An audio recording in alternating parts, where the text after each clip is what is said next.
हमारे चैनल को सब्सक्राइब करें और बेल आइकन दबाएं। हेलो। हाँ स्वाति, रास्ते में ही है, एक आध घंटे में पहुंच जाऊंगा। तुमने खाना खा लिया? अच्छा ठीक है, साथ में डिनर करेंगे। Okay okay bye. रेडियो वाली भी ना, गाने कम और मुफ्त की सलाहें ज्यादा देता है।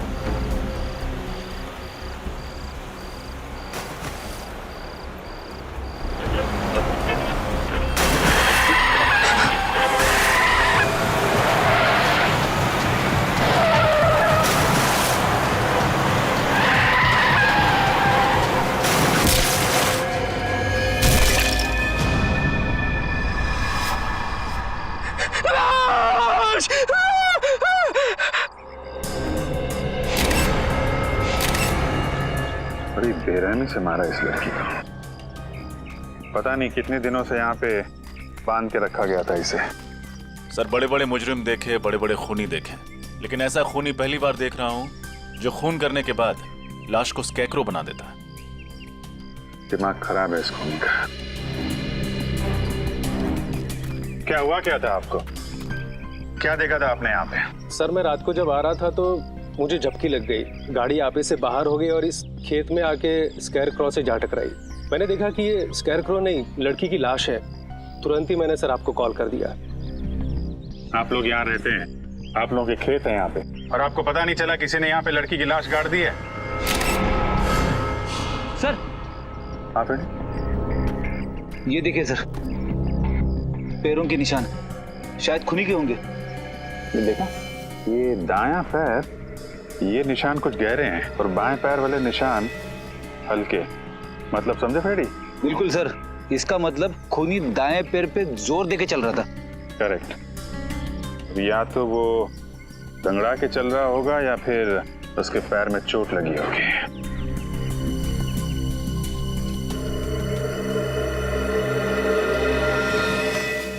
क्या बात है श्रेया? है?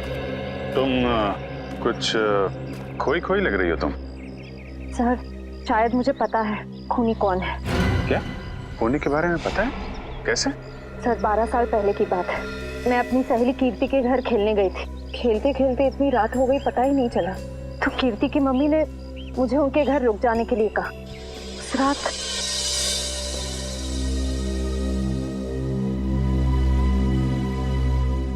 कीर्ति कहाँ चली गई?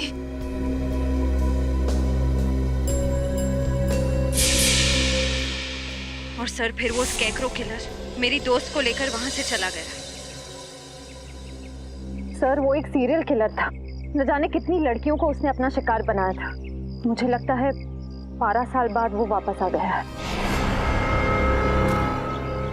12 साल पुराना सीरियल किलर। मैंने भी इसके बारे में कुछ कुछ सुना है।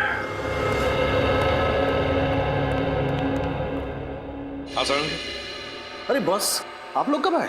सालूं के साहब आप काम में इतने बिजी थे तो। हाँ यार, इस लाश से बात कर रहा था मैं। क्या बताया? बहुत कुछ बताया बॉस। इनफैक्ट इसने अपनी पूरी दर्द भरी कहानी मुझे सुनाई, जिसे सुनकर मेरा दिल कांप गया। दर्द भरी कहानी? हाँ सचिन, बहुत बुरा हुआ है इस लड़की के साथ। इतनी दर्दनाक मौत हुई है इस बेचारी की कि इसका शरीर चेक करते करते मेरे रोंगटे खड़े हो गए। सर इनकी उम्र क्या होगी? उम्र लगभग 30 साल। और बॉस इसकी मौत 4-5 दिन पहले हुई है। 4-5 दिन पहले मौत हुई है इसकी? तो तू बता सकता है किस वजह से मौत हुई है?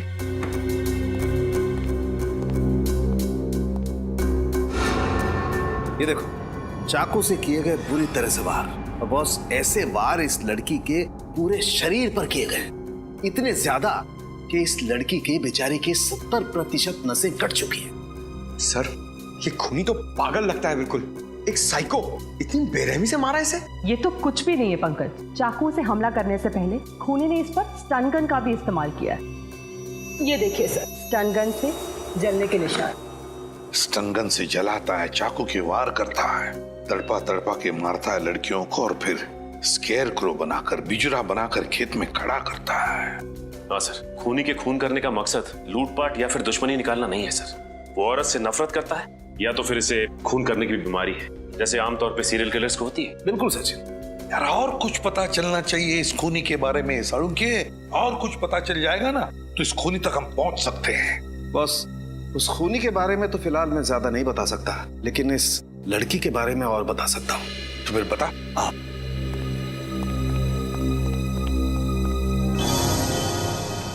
ये देख रहे हो? ये तो आंखें हैं सर। हाँ सचिन, और ये इस लड़की की आंखें, और ये देखो, ये इस लड़की की आंखों पर ये स्टिचेस, टांके। इस लड़की की आंखों पर स्टिचेस लगे थे, तो कहीं हाल ही में इसकी आंखों का ऑपरेशन तो नहीं हुआ था? हाँ बॉस, लगभग 10-11 महीने पहले इस लड़की का ऑपरेशन हुआ था। इसका कॉर्नियल ट्रांसप्लांट हुआ था। उससे पहले ये लड़की देख नहीं सकती थी। हमें इसके खून में से ईथन सैंडाइल नाम का केमिकल मिला है। ईथन सैंडाइल? इस केमिकल से क्या होता है? सचिन, ये केमिकल एक किस्म का ड्रग होता है जिसे ज्यादा मात्रा में लेने से इंसान को हैलुसिनेशंस होने लगते हैं। मतलब उसे अजीब अजीब चीजें दिखाई देती है, जिसकी वजह से वो डर जाता है और डर के मारे चीखने चिल्लाने लगता है। ओह माय गॉड, ये इतना खतरनाक ड्रग है? खतरनाक तो बहुत है, और यही ड्रग हमें इसके खून में से इतनी ज्यादा मात्रा में मिली है कि मरने से पहले उसे इतनी तकलीफ हुई होगी, आप अंदाजा भी नहीं लगा सकते। वैसे यार, ये ड्रग्स, ये केमिकल इस लड़की के खून में आया कैसे है? मेरा मतलब है, क्या इसे इंजेक्ट किया गया था या फिर खिलाया पिलाया गया था? सर, ये ड्रग हमें इसके फेफड़ों में से मिला है। लगता है खूनी ने इसे कुछ सुंघाया है या फिर किसी स्प्रे का इस्तेमाल किया होगा। स्प्रे का? हाँ, और बस इतना ही नहीं, इस लड़की के खून में हमें ऐसी दवाइयों के अंश भी मिले जो अक्सर उन लोगों को दिए जाते हैं जो डिप्रेशन या एंजाइटी के शिकार होते हैं। ओह, डिप्रेशन और एंजाइटी। तो साळुंखे, कहीं ऐसा तो नहीं कि लड़की कुछ इलाज करवा रही थी साइकियाट्रिस्ट से अपने डिप्रेशन या एंजाइटी के लिए? बिल्कुल। सचिन, एक काम करो, मिसिंग पर्सन ब्यूरो में जाकर पूछताछ करो, पता लगाओ इस लड़की के बारे में, पता लगाओ। प्लीज आइए सर। मिसिंग पर्संस ब्यूरो से पता लग गया है सर। उस लड़की का नाम अदिति कुमार था सर। और सर, ये तीनों भी उसी कंपनी में काम करती हैं जहां पे अदिति काम करती थी। इनका नाम सना है, ज्योति और ये नीता। तुम अदिति की एकदम करीबी दोस्त थी ना, तो तुम लोग जानती होगी क्या अदिति का किसी के साथ कोई झगड़ा था या किसी के साथ कोई दुश्मनी? मेरा मतलब है, क्या आप लोगों को किसी पर शक है जो ये कुछ कर सकता है? सर, अदिति मेरी बहुत ही अच्छी सहेली थी। अपना हर सुख दुख मुझसे बांटती थी। अगर उसका कोई दुश्मन होता तो वो मुझे जरूर बताती। अच्छा, आखिरी बार कब मिली थी तुम लोग उससे? 5 दिन पहले जब वो ऑफिस आई थी, मैं भी तभी मिली थी। और सना जी, आप? सर, मुझे अदिति से मिले हुए 1 महीना हो गया। दरअसल मैं कंपनी के काम से 1 महीने के लिए जापान गई हुई थी। पिछले हफ्ते ही वापस आई हूँ और मुझे नहीं पता था कि अदिति। देखिए, संभालिए अपने आप को। सर, पिछले हफ्ते ही मेरी अदिति से फोन पे बात हुई थी और उसकी किसी भी बात से मुझे ऐसा नहीं लगा कि उसकी जान को खतरा हो सकता है। चलो ठीक है, कोई बात नहीं। सचिन, प्लीज आइए सर। प्लीज जरा यहाँ आइए। सर, आज से 12 साल पहले, साल 2001 में जो स्कैरक्रो केस हुआ था वो मिल गया है। ये देखिए। अदिति का खून बिल्कुल उसी तरह से हुआ है जैसे 12 साल पहले लड़कियों के खून हुए थे। पहले ईथन सैंडाइल उनका ड्रग दिया गया, फिर उन्हें स्टन गन से जलाया गया और फिर चाकू से वार करके नसें काट दी गई। सर, मगर इसमें तो लिखा हुआ है कि खूनी 28 दिसंबर 2001 को पकड़ा गया था। उसका नाम नितिन है और वो अभी जेल में है। तो फिर ये खून कर कौन रहा है? ये खून कोई और ही कर रहा है, कोई और ही कर रहा है, बिल्कुल उसी ढंग से, उसी मोडस ऑपरेंडी से जिस तरह से 12 साल पहले किए गए हैं। ये खून उसी बात का फायदा उठा रहा है, जो भी है वो। सर, किसी इंस्पेक्टर विजय ने नितिन को गिरफ्तार किया था। शायद वो हमारी कुछ मदद कर सके। हाँ, इस इंस्पेक्टर विजय से मिलेंगे, लेकिन उससे पहले आदिति के घर चलते हैं।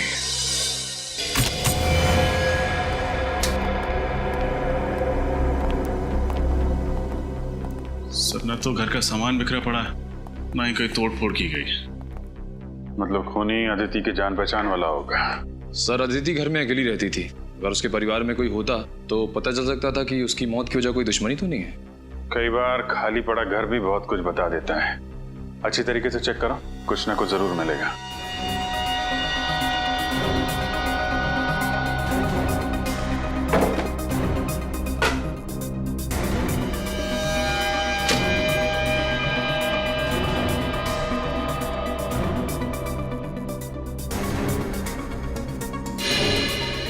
सर अरे ये देखिए, लगता है मौत से ठीक पहले अदिति कॉफी बना रही थी अपने लिए और अपने उस खूनी मेहमान के लिए।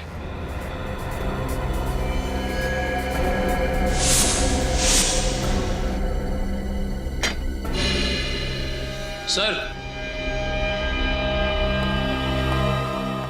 लीजिए सर, टूटा हुआ बाज। सर ऐसा लग रहा है इस कमरे में हाथापाई हुई है। ये बात संभाल के एविडेंस बैग में डाल लो, शायद फिंगरप्रिंट्स मिल जाए। इसका मतलब जब अदिति वहाँ किचन में कॉफी बना रही थी तभी खूनी ने उस पर हमला किया, फिर यहाँ भाग के आई, यहाँ पे हाथापाई हुई और शायद उसी में वाज गिर गया। शायद यहीं पे खून हुआ है उसका। सर ये डिप्रेशन वाली दवाइयाँ मिली है जिनके बारे में सालून के साहब ने हमें बताया था। डॉक्टर वीरेन? डॉक्टर वीरेन अदिति का इलाज कर रहे थे। डॉक्टर वीरेन से मिलना पड़ेगा।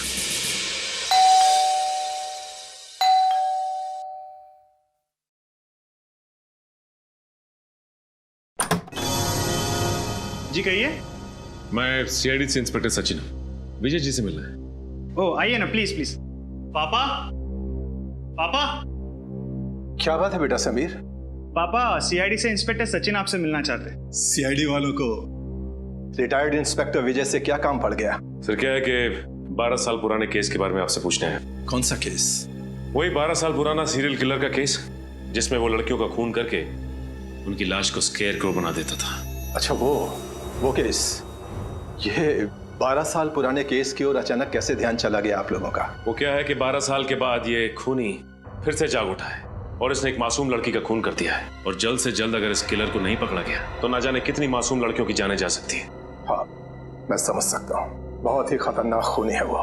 पिछले 12 सालों में तकरीबन 15 लड़कियों को मारा है उसने, और उनमें से एक तो मेरे बेटे समीर की मंगेतर खुशबू भी थी। तक नहीं भूल पाया मैं उसे। सुन के बहुत दुख हुआ। वैसे मैंने आपकी केस फाइल पढ़ी है, उसमें लिखा है कि आपने खूनी को पकड़ लिया है। नितिन नाम है ना उसका? हाँ नितिन नाम था उसका। असल में एक क्राइम साइट पे हमें खून का जो सैंपल मिला था उसका डीएनए नितिन से मैच हुआ था, जिसके बलबूते पर हमने नितिन को गिरफ्तार किया था। पर पता नहीं क्यों हमेशा मुझे ऐसा लगता रहा जैसे नितिन असली कातिल नहीं है। अगर आप चाहें तो ये बात खुद जेल में चलकर नितिन से पूछ सकते हैं। ये नितिन कौन सी जेल में? बिंजलपुर जेल। बिंजलपुर जेल। ये कहिए। आप डॉक्टर वीरेन ही है ना? जी हाँ मैं ही डॉक्टर वीरेन हूँ, और मेरे आज के सारे अपॉइंटमेंट्स खत्म हो चुके हैं। आपको कितने बजे का वक्त दिया था? आई एम सॉरी, हम लोगों ने अपॉइंटमेंट नहीं लिए, हम लोग सीआईडी से। सीआईडी से? क्या बात है सर? आपकी एक पेशेंट थी अदिति, किसी ने बहुत बेरहमी से उसका खून कर दिया है। खून कर दिया? कब? 13 तारीख को। बहुत बुरा हुआ। अदिति बहुत ही अच्छी लड़की थी और उसका इलाज भी काफी अच्छा चल रहा था। कब से आप इलाज कर रहे थे अदिति का? सर यही कोई 2 महीने से।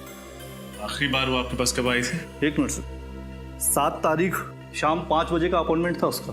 क्या प्रॉब्लम क्या थी अदिति को? माफ कीजिए सर, हम इलाज शुरू करने से पहले अपने मरीज से ये वादा करते हैं कि उनकी बताई हुई हर बात गुप्त रखी जाएगी, टोटली कॉन्फिडेंशियल, और इसी भरोसे और विश्वास के दम पर मरीज अपना हर दुख और दर्द हमें बता पाता है। मैं आपकी दुविधा समझ सकता हूँ डॉक्टर वीरेन, पर यहाँ हम बात कर रहे हैं एक ऐसी लड़की की जो मर चुकी है, खून हुआ है उसका, और उसका खूनी अभी भी बाहर घूम रहा है, और उस खूनी तक पहुँचने में आप हमारी मदद कर सकते हैं। आप समझ रहे हैं ना मैं क्या कहना चाहता हूँ? जी हाँ मैं समझ रहा हूँ। दरअसल जब से अदिति की शादी टूटी थी वो अंदर से बहुत टूट चुकी थी।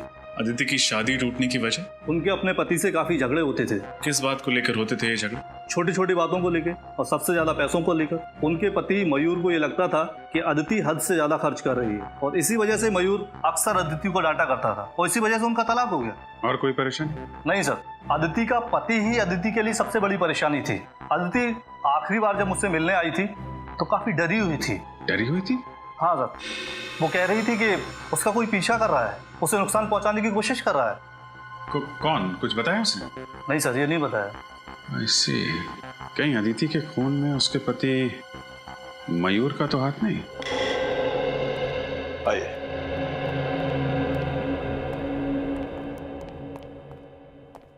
अरे विजय सर, आप? बड़ी खुशी हुई आपको यहाँ देखकर। कहो कैसे कट रही है रिटायरमेंट के बाद की जिंदगी? मत पूछो दोस्त, बहुत याद आते हैं ड्यूटी के दिन। खैर छोड़ो इन बातों को, इनसे मिलो। ये है इंस्पेक्टर सचिन, सीआईडी से हैं। Hello sir. एक केस के सिलसिले में हमसे कुछ पूछने आए थे, इसीलिए हम लोग यहाँ आए। किस केस के बारे में आप जानना चाहते हैं? उस सीरियल किलर के बारे में जो लड़कियों का खून करके उनकी लाश का स्केयर बना देता था। ये 12 साल पुराना केस, कुछ याद आया आपको? उसे मैं कैसे बोल सकता हूँ सर। आप नितिन के बारे में बात कर रहे हैं ना? जी। माफ कीजिएगा सर, उसकी तो पिछले महीने मौत हो गई। क्या? उसकी मौत हो गई? लेकिन कैसे? डेंगू से। मैंने नहीं बताया कि असल में नितिन असली कातिल नहीं था। असली कातिल तो अभी भी कहीं आजाद घूम रहा है। मैं जानता हूँ, नितिन ने खुद मुझसे ये बात कही थी। उसने सिर्फ पहले खून में ही उस खूनी की मदद की थी। चिलर साहब, ऐसी बात थी तो फिर आपने पकड़ने की कोशिश क्यों नहीं की खूनी को? बहुत कोशिश की थी मगर कोई सुराग ही हाथ नहीं लगा था। लेकिन खूनी के बारे में नितिन तो जानता था, आप लोग उससे पूछ सकते थे। कई बार पूछा था सर, मगर वो उस खूनी से बहुत डरता था कि उसका नाम लेने से कांपता था। कमाल है, जेल में रहने के बावजूद आखिर ऐसी क्या वजह हो सकती है कि वो सीरियल किलर का नाम लेने से भी कांपता था? शायद उसे ये चिंता थी कहीं वो खूनी उसके बेटे रवि को भी कोई नुकसान न पहुंचा दे। नितिन का बेटा रवि? ये रवि रहता कहाँ है? मयूर, हम अदिति के बारे में कुछ पूछना चाहते हैं। अदिति मेरी पत्नी है। पत्नी है नहीं, पत्नी थी। तलाक दे दिया था ना तुमने उसे? जी हाँ, मैंने तलाक दे दिया था उसे। तो फिर खून क्यों किया? खून? अदिति का खून हो गया? हाँ, और हमें शक है कि उसका खून तुमने किया। ये बात सच है कि अदिति मेरी पत्नी थी। जब तलाक देकर हर मसले का हल निकल चुका था तो मैं उसका खून क्यों करूंगा? क्योंकि डिवोर्स के बाद अदिति ने हर्जाने के रूप में तुमसे 25 लाख रुपए मांगे थे, और वैसे भी तुम्हें अपनी पत्नी हमेशा से बहुत खर्चीली लगती थी। ये बात सच है कि अदिति जरूरत से ज्यादा खर्चा करती थी, लेकिन इसका मतलब ये नहीं कि इतनी छोटी सी बात के लिए कोई पति अपनी पत्नी का खून कर दे। छोटी सी बात? 25 लाख रुपए छोटी बात लगते हैं? 25 रुपए के लिए लोग खून कर देते हैं, या तो 25 लाख की बात है। मैं सच कह रहा हूँ सर, मैं अदिति से बहुत प्यार करता था, इसीलिए तलाक के बाद भी उसे भुला नहीं पाया था। अगर तुम इतना प्यार करते थे अपनी पत्नी से तो फिर उसे तलाक क्यों दिया?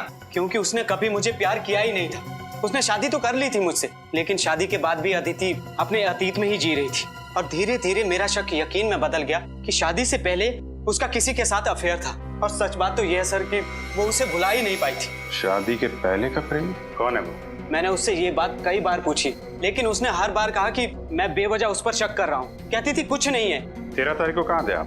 मैं मैंगलोर गया था सर, शूटिंग के लिए। एड फिल्म की शूटिंग थी। आप चाहे तो पता कर सकते हैं। जरूर। रेडी? पता लगाओ ये सच कह रहे हैं कि नहीं। शूटिंग कर रहे थे या फिर?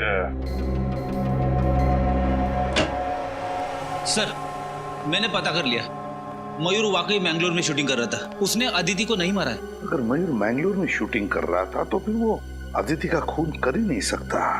तो फिर कौन हो सकता है? बॉस, हाँ सोलंकी, इस केस में मुझे ऐसी बात पता चली है जिससे आप खूनी के और ज्यादा करीब पहुंच सकते हैं। अच्छा, बता।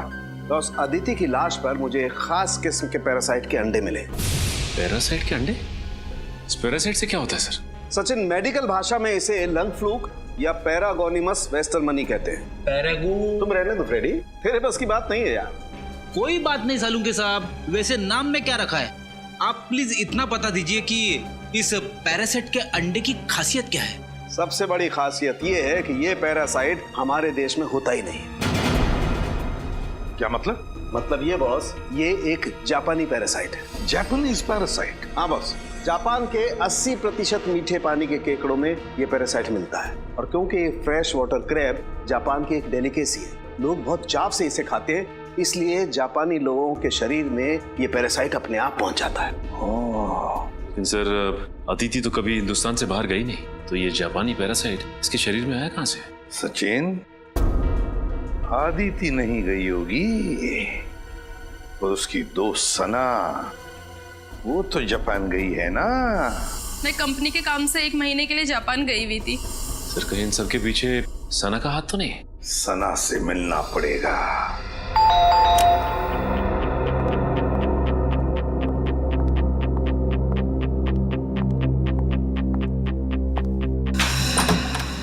अरे आप लोग यहाँ? बस आपका घर देखने चले आए सना। घर देखने चले आए?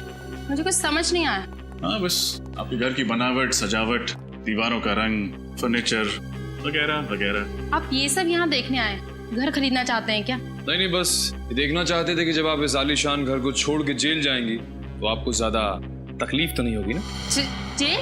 जेल क्यों जाऊंगी मैं? वो क्या है ना साना जी, अगर खीर में चीनी डाल दो तो उसका मीठा होना तय है, उसी तरह अगर कोई मुजरिम खून करे तो उसका जेल जाना तय है। लेकिन मैंने किसी का खून नहीं किया। झूठ मत बोलो, अदिति का खून तुमने किया है। मैं आपको पहले भी बता चुकी हूँ कि मैं 1 महीने से जापान में थी, कंपनी के काम से। पिछले हफ्ते ही लौटी हूँ। और जापान से लौटकर वहाँ से लाया हुआ इन्फेक्शन पैरागोनिमस वेस्टमनी तुमने अदिति तक पहुँचा दिया। आप मेरी जासूसी भी कर रहे हैं। सिर्फ अपनी ड्यूटी कर रहे हैं। एक सीआईडी ऑफिसर की पहली ड्यूटी कुछ भी करके मुजरिम तक पहुँचना। हाँ, ये सच है। अदिति की मौत से पहले मैं उससे मिली थी, लेकिन यकीन मानिए मैंने उसको खून नहीं किया। देखो, पहले भी झूठ बोल चुकी हो, दोबारा मत बोलो। तुम्हारे पास ठोस वजह थी अदिति का खून करने की। मेरे पास कोई ठोस वजह नहीं थी। सर, ये ऐसे नहीं बताएंगे, इनको वजह भी हमें ही बतानी होगी। ठीक है, ये तकलीफ भी हम ही उठा लेते हैं। तो फ्रेडी, हुआ कुछ ऐसे, अदिति और सना एक ही कंपनी में काम करती थी। अदिति फाइनेंस डिपार्टमेंट में और सना मार्केटिंग में। मार्केटिंग में सना काम क्या करती थी?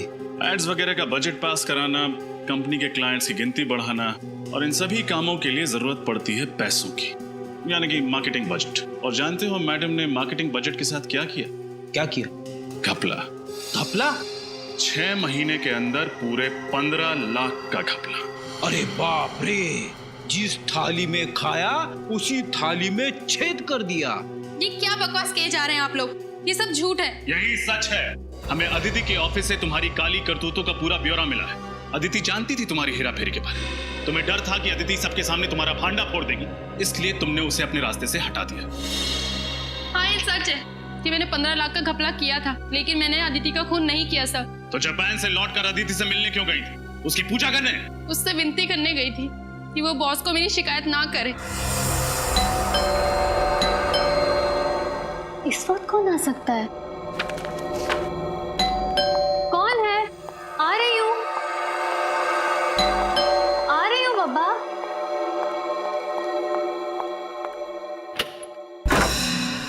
सना, तुम यहाँ क्या कर रही हो इस वक्त?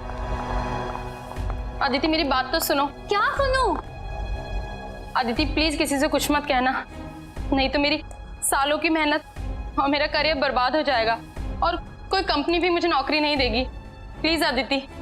ये सब तो तुम्हें अपने ईमान का सौदा करने से पहले सोचना चाहिए था। ये ईमान और सच्चाई की बातें ना सिर्फ किताबों में अच्छी लगती हैं अदिति। अगर इस दौर में कुछ मायने रखता है तो वो है पैसा। मैं तो कहती हूँ इस काम में तुम भी मेरा साथ दो। कितने गिर सकती हो तुम? मैंने कभी सोचा नहीं था। मैं अभी बॉस को फोन करती हूँ। ऐसा मत करो अदिति, प्लीज मेरी बात। ये क्या किया तुमने? माफ करना दीदी, मुझे लगता है मुझे चलना चाहिए, लेकिन प्लीज मेरी बात पे गौर करना और बॉस को कुछ मत बताना।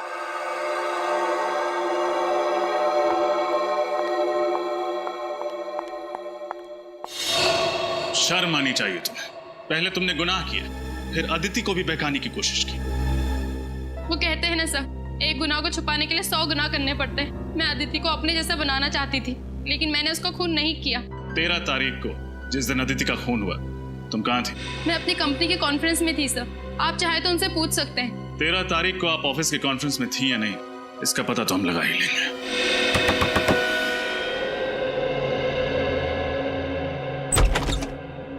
जी कहिए, किससे मिलना आपको? हमें रवि से मिलना। जी हाँ, मैं ही रवि हूँ। आप लोग?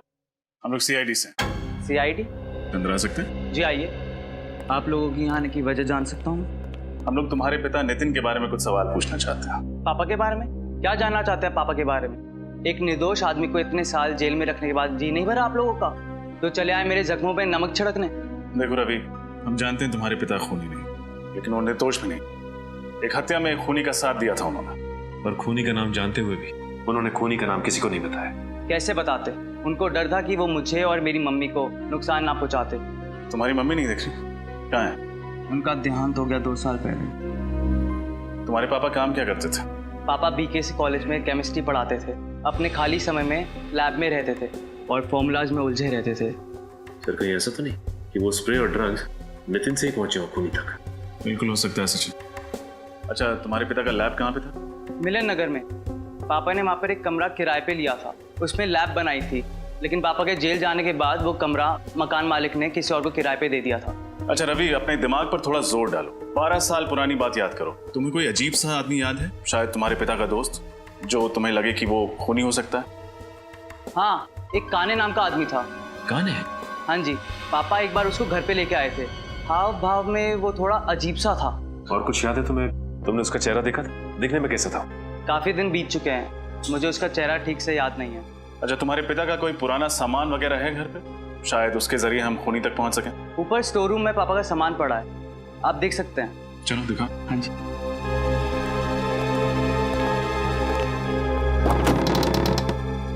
आइए सर, पापा का सारा सामान यहीं पर ही है। शुक्रिया। सारा सामान अच्छे से चेक करो, देखो कुछ खास मिलता है कि?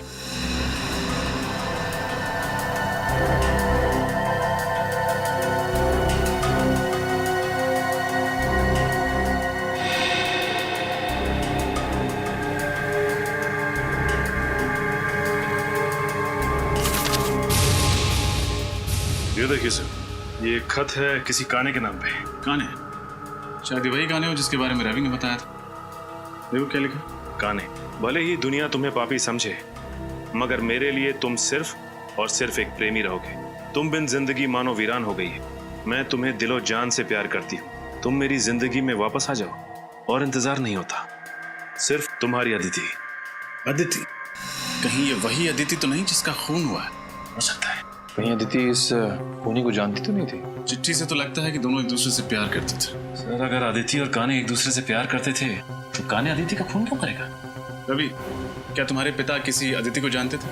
नहीं सर, किसी अदिति को तो नहीं जानते थे। तो फिर ये काने का खत नितिन तक कैसे पहुंचा? सचिन, काने और नितिन दोस्त थे। हो सकता है काने ने नितिन का पता अदिति को दिया हो चिट्ठी भेजने के लिए। केस तो और भी उलझता जा रहा है। सना की कॉन्फ्रेंस का सीसीटीवी फुटेज देखकर लगता है ये खून सना ने नहीं किया है। लेकिन अगर ये खून सना ने नहीं किया तो फिर किसने किया? ये केस तो और भी उलझता जा रहा है। सर, कहीं अदिति का खून नितिन के दोस्त काने ने तो नहीं किया? हो सकता है, क्योंकि इंस्पेक्टर विजय ने भी यही कहा था ना कि नितिन खून कर ही नहीं सकता। पता नहीं क्यों हमेशा मुझे ऐसा लगता रहा जैसे नितिन असली कातिल नहीं है। मगर सर, आदिति ने काने को जो खत लिखा था उससे तो साफ साफ पता चल रहा है कि दोनों एक दूसरे को बहुत प्यार करते थे। तो फिर काने अदिति का खून कैसे करेगा? शायद इसलिए फ्रेडी कि आदिति ने काने के बदले शादी की मयूर के साथ, इसलिए। सर, अगर ऐसा है तो वो ये काम उसी वक्त करता, उसे इतने साल तक इंतजार करने की क्या जरूरत थी? हो सकता है ना किसी वजह से इतने सालों बाद इस काने का दिमाग घूम गया और उसने खून कर दिया अदिति का। सर, ये देखिए सर, इस सीरियल किलर के बारे में छपी एक रिपोर्ट, 12 साल पुरानी। 17 जून 2001 स्केयरक्रो किलर ने एक और लड़की को अपना शिकार बनाया। मरने वाली लड़की 24 साल की थी, MBA की पढ़ाई कर रही थी। उसका नाम नम्रता था। उसके छोटे भाई वीरेन ने उसे बचाने की नाकामयाब कोशिश की और इस हादसे में वीरेन की टांग बुरी तरह से जख्मी हो गई, मगर बेचारी नम्रता मारी गई। माय गॉड, ये वीरेन है। ये वीरेन तो आदित्य का साइकियाट्रिस्ट डॉक्टर वीरेन है। ये डॉक्टर वीरेन? जी हाँ, मैं डॉक्टर वीरेन हूँ। 12 साल पहले जिस नम्रता का खून हुआ उसका भाई वीरेन, आज का आदित्य का साइकियाट्रिस्ट डॉक्टर वीरेन। तो अब आई बात समझ में। डॉक्टर वीरेन अपनी बहन की मौत का बदला ले रहा है, अपनी बहन के खून का बदला। जब आदिति उसके पास इलाज के लिए आ रही थी तब डॉक्टर वीरेन को पता चला कि आदिति प्यार करती है उस काने से, उस सीरियल किलर से जिसने नम्रता का खून किया था। बदला लेने के लिए उसने आदिति को भी वही दर्दनाक मौत दी जो उसकी बहन नम्रता को काने ने दी थी। डॉक्टर वीरेन। मगर सर, वीरेन तो एक डॉक्टर है, एक साइकियाट्रिस्ट है। ये खून वीरेन ने किया है? हाँ सचिन, आदिति का खून डॉक्टर वीरेन ने ही किया है। उठाओ इस वीरेन को।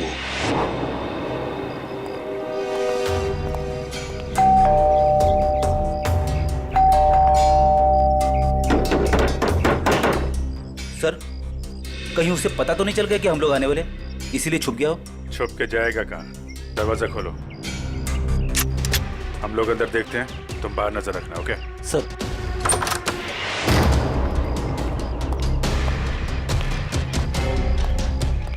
राजीव, उस तरह।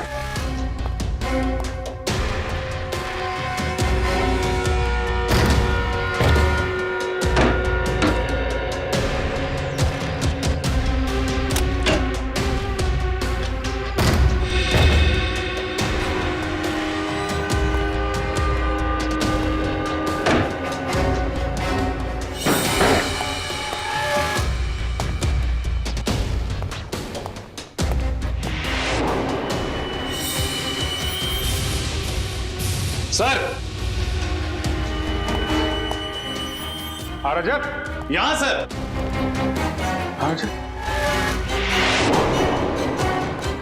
माय गॉड, मैं वापस आ गया।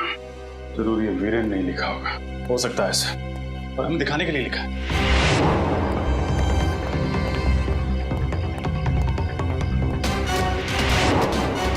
सर जल्दी आइए।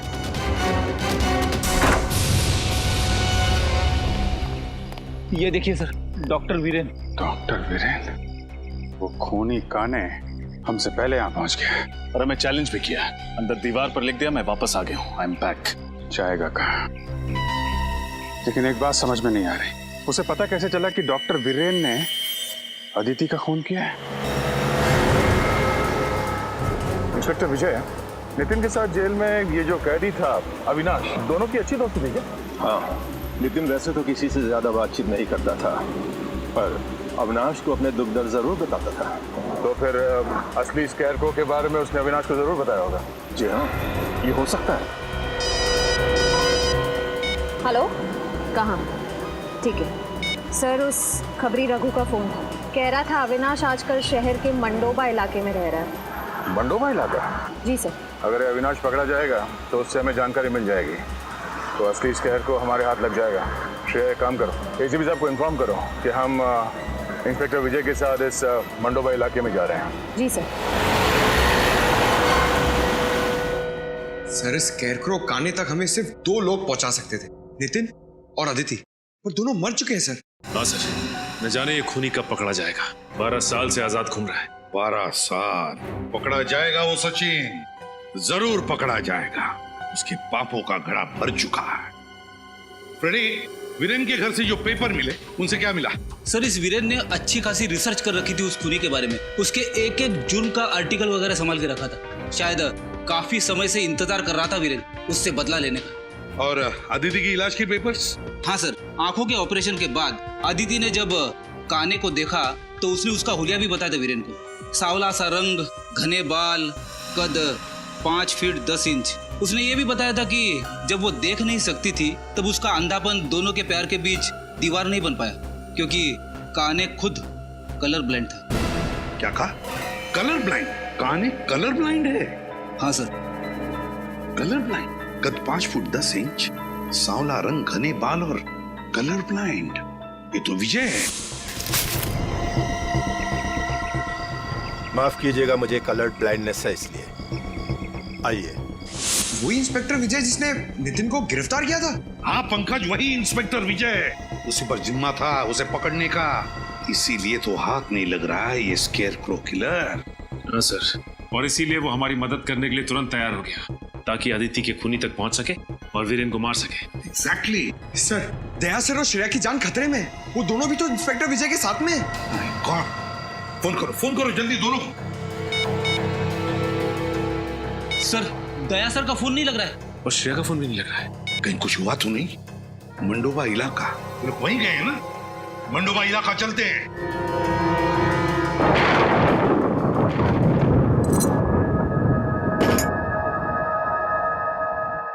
श्रेया, श्रेया, श्रेया, श्रेया, तुम ठीक हो? सर, हम यहाँ इस हालत में? लगता है जब हम लोग यहाँ इस घर में घुसे तब किसी ने हम पे हमला किया होगा। सर, कहीं ये काम उस काने का तो नहीं? काने? हाँ, हो सकता है। सर, आपकी गर्दन पे स्टन गन का निशान है। Stun gun? ओह, निशान तो तुम्हारे गर्दन पे भी है। इसका मतलब है उसने स्टन गन से उसने हमें बेहोश किया। श्रेया, इंस्पेक्टर विजय का कहीं काने ने उनके साथ कुछ ना कर दिया हो।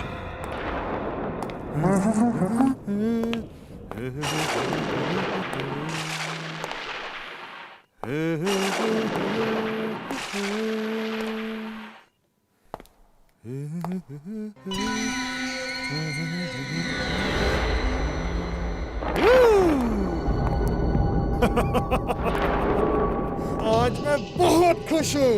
दो सीआईडी ऑफिसर्स की खातिरदारी करने का मौका मिला है इस नाचीज को। तो कैसे लग रही है मेरी ये मेहमान नवाजी? तूने अभी तक सीआईडी की मेहमान नवाजी नहीं देखी। एक बार मुझसे खातिरदारी करवा ले, फिर अगले कई जन्म तक तो जुर्म करने की सोचेगा भी नहीं। दया दया दया दया दया दया दया, तुम्हारे इसी अदा का तो मैं फैन हूँ दया। मरने से पहले अपना एक ऑटोग्राफ तो जरूर देकर जाना। तुम जैसा मच्छर दया सर को मारेगा। हिम्मत है तो अपना मास्क उतार और अपना असली चेहरा दिखा। वैसे तुम ठीक ही कह रही हो। एक आदमी को मारने में जो मजा ना, उससे कई ज्यादा मजा एक लड़की को मारने में है। मरने से मैं डरती नहीं, समझा? अगर तूने श्रेया को हाथ भी लगाया ना, तो मैं तेरा क्या हाल करूंगा तो सोच भी नहीं सकता। इधर छोड़ से। ए दया, चुप चुप चुप चुप चुप चुप चुप चुप दया चुप।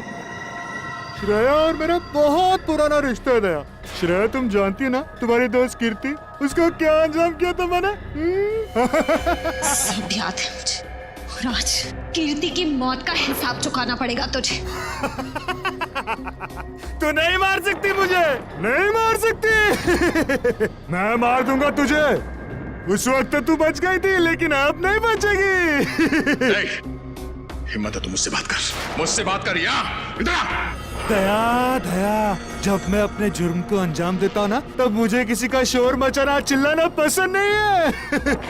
सॉरी दया, लेकिन मुझे तुम्हें कुछ देर के लिए शांत करना पड़ेगा।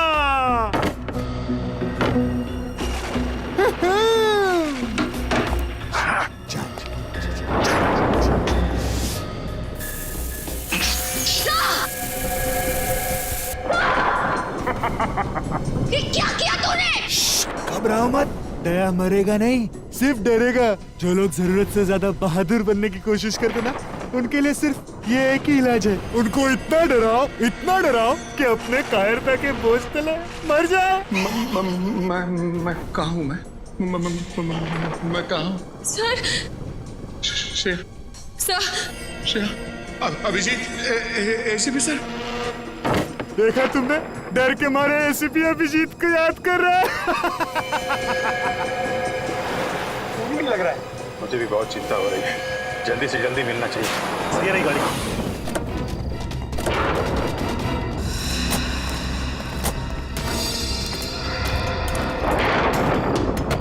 सर, डिक्की में कोई है। डिक्की में?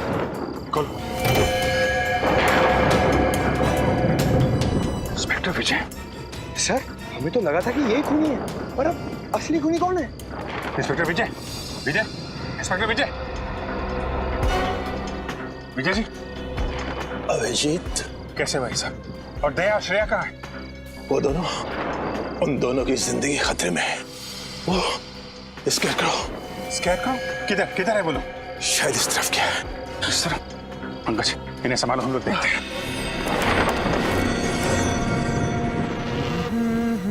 बैंग। श्रेया,